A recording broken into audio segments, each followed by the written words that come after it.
Morning. मैं आपका अपना जेपी सिलवानिया। आज हम डिस्कस करेंगे कि कोरोना के काल में भारत में आखिरकार क्यों बढ़ी गरीबी। तो कोरोना महामारी के दौरान दुनिया भर में बढ़ती गरीबी में लगभग 60% भारतीय हैं, जिसके कारण भारत में क्या है, कोरोना से गरीबी बहुत ज़्यादा बढ़ चुकी है। वैसे तो वर्ल्ड इकोनॉमिक फोरम के 2020 की रिपोर्ट के अनुसार यह बताता है कि भारत में एक गरीब परिवार को मिडिल क्लास परिवार में आने के लिए लगभग 7 पीढ़ियों का समय लग जाता है। साल 2020 और 21 के आंकड़ों के अनुसार सरकार जो भारत की जो अर्थव्यवस्था है वो 7.3% क्या है वो गिर गई है, जबकि सरकार इसको एक अच्छा संदेश बता रही है। साल 2020 और 21 की जीडीपी रैंकिंग में 194 देशों में से भारत की रैंकिंग 142वीं थी। जो भारत के पड़ोसी देश हैं श्रीलंका, बांग्लादेश, भूटान, नेपाल, इनसे भी कहीं ज़्यादा नीचे भारत की जीडीपी गिर गई है। आपको बता दूं मैं, सन 2020 में कोरोना महामारी और लॉकडाउन के कारण 2 सेक्टर ऐसे हैं जहां पर गरीबी की रेखा बहुत कम देखी गई है, जहां पर उनके जो कार्य हैं, काम हैं, वो लगातार चलते रहे हैं।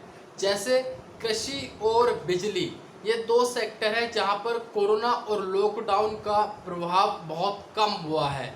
यहाँ पर लोगों को टाइम टू टाइम समय के अनुसार रोजगार उपलब्ध कराया गया है। जबकि दूसरी तरफ व्यापार, निर्माण, विनिर्माण, खनन, ये सेक्टर आदि बहुत ज़्यादा प्रभावित हुए हैं, क्योंकि ये भारतीय असंगठित क्षेत्रों में लगभग 40 करोड़ कामगार को रोजगार मिलता है।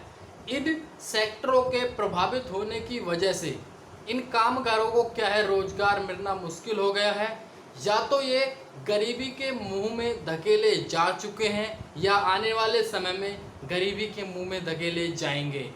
फिलहाल सरकार के हर फैसले में राजनीतिक मकसद शामिल है। सबसे कमज़ोर वर्ग के लिए शुरू की गई योजनाएं, उज्ज्वला योजना, पीएम किसान योजना या पीएम आवास योजना, इनका सीधा मतलब है सरकार को चुनावी फ़ायदा उठाना। इनमें सरकार लाभार्थियों को सीधा लाभ देकर वह एक चुनावी फ़ायदा उठा लेती है और गांव के कमज़ोर वर्ग के लिए शिक्षा, स्वास्थ्य और रोजगार संबंधी सारी सुविधाएं वो उपलब्ध या खर्च करने से उनसे बच जाती है। और इसी का नतीजा है कि गरीबी में जो जितने ज़्यादा तादाद में ख़त्म हुए हैं या वो एक्सपायर हुए हैं, वो उनकी क्या है, तादाद बढ़ी है।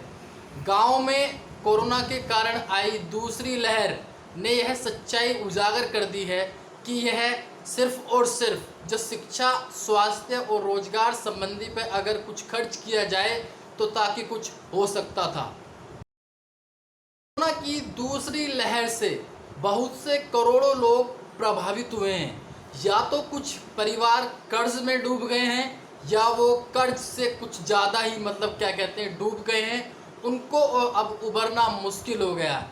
इसका लोगों के अंदर एक मानसिक प्रभाव ये पड़ता है, वो सिर्फ ये सोच लेते हैं कि ज़िंदगी अगर ख़त्म हो जाए तो शायद इस पूंजी और जो कर्ज हुआ है, जितना भी पैसा खर्च हुआ है, उससे निजात मिल जाएगी।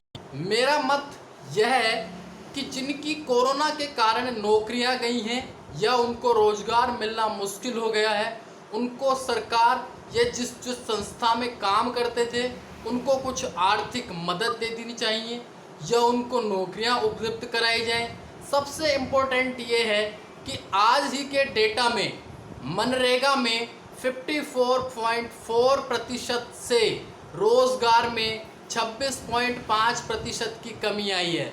मतलब ये है कि कोरोना काल में मनरेगा में जो रोजगार की जो प्रतिशत थी वो बहुत ज़्यादा गिर गई है। सरकार को मनरेगा में भी लोगों को, बेरोजगारों को, कामगारों को काम देना चाहिए, जिससे उनकी आर्थिक स्थिति में सुधार आएगा।